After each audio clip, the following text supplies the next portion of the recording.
ಈಗ ನಾನು ಯಮುನಾ ನದಿಯಲ್ಲಿ ರಾಧಾಕೃಷ್ಣರ ಆಟದ ಸಂಪೂರ್ಣ ಕಥೆಯನ್ನು ಹೇಳುತ್ತೇನೆ. ವೃಂದಾವನದೊಂದು ಸುಂದರ ದಿನ. ಹಸುಗಳನ್ನು ಮೇಯಿಸುತ್ತಾ ಕ್ರೀಡೆ ಮಾಡುತ್ತಾ ಕಾಳಿಯ ಹಾವು ತೊಲಗಿಸಿ ಯಮುನಾ ನದಿಯ ತೀರದಲ್ಲಿ ಕೃಷ್ಣನು ತನ್ನ ಗೋಪ ಸ್ನೇಹಿತರ ಜೊತೆ ಆಟವಾಡುತ್ತಿದ್ದನು. ಆ ದಿನ ರಾಧೆಯು ತನ್ನ ಸಖಿಯರೊಂದಿಗೆ ಅಲ್ಲಿ ಬಂದಳು. ಯಮುನಾ ನದಿ ತಂಪಾದ ನೀರಿನಿಂದ ಹಾರಾಡುತ್ತಿದ್ದಳು.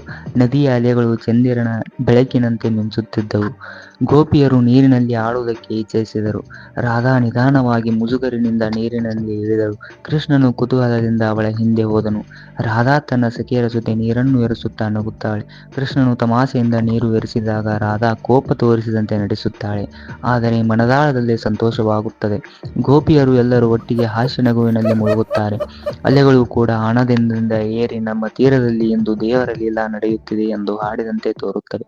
ಆ ಕ್ಷಣದಲ್ಲಿ ಕೃಷ್ಣನು ತನ್ನ ವೇಣಿಯನ್ನು ತೆಗೆದು ಊದುವನು. ಆ ಮಧುರ ಧ್ವನಿ ಕಾಡಿನ ಪ್ರತಿಯೊಂದು ಮೂಲೆಯಲ್ಲೂ ಹರಡುತ್ತದೆ. ಮೃಗಗಳು, ಹಕ್ಕಿಗಳು, ಮರಗಳು ಕೂಡ ಆ ಸ್ವರದಲ್ಲಿ ತೂಗುತ್ತವೆ. ರಾಧೆಯ ಹೃದಯವು ಗರಗಸರಿಸಿ ನಗುವಿನಲ್ಲಿ ಅರಳುತ್ತದೆ. ಅವಳು ನೀರಿನೊಳಗೆ ಲಯವಾಗಿ ಹೆಜ್ಜೆ ಹಾಕುತ್ತಾ ನೃತ್ಯ ಮಾಡುತ್ತಾಳೆ. ಸಖಿಯರು ಹಾಡುತ್ತಾರೆ, ಚಪ್ಪಾಳೆ ತಟ್ಟುತ್ತಾರೆ. ಯಮುನಾ ನದಿಯ ಹರಿವೇ ನಿಂತಂತೆ ಕಾಣುತ್ತದೆ. ಹಠಾತ್ ಕೃಷ್ಣನು ನೀರಿನಲ್ಲಿ ಮುಳುಗಿ ಅಡಗುತ್ತಾನೆ. ರಾಧಾ ಚಿಂತೆಪಟ್ಟು ಕೃಷ್ಣ ಕೃಷ್ಣ ಎಂದು ಹುಡುಕುತ್ತಾಳೆ. ಕೆಲವೇ ಕ್ಷಣಗಳಲ್ಲಿ ಅವನು ಹಿಂಬದಿಯಿಂದ ಹೊರಬಂದು ನೀರನ್ನು ಎರಚುತ್ತಾನೆ. ಎಲ್ಲರೂ ನಗುತ್ತಾರೆ. ರಾಧೆ ತೋರಿಕೆಯ ಕೋಪದಿಂದ ಇದು ಏನು ಕೃಷ್ಣ ಎಂದು ಕೇಳಿದಳು. ಅವಳ ಮುಖದಲ್ಲಿ ಸಂತೋಷದ ನಗು ಅರಳುತ್ತದೆ.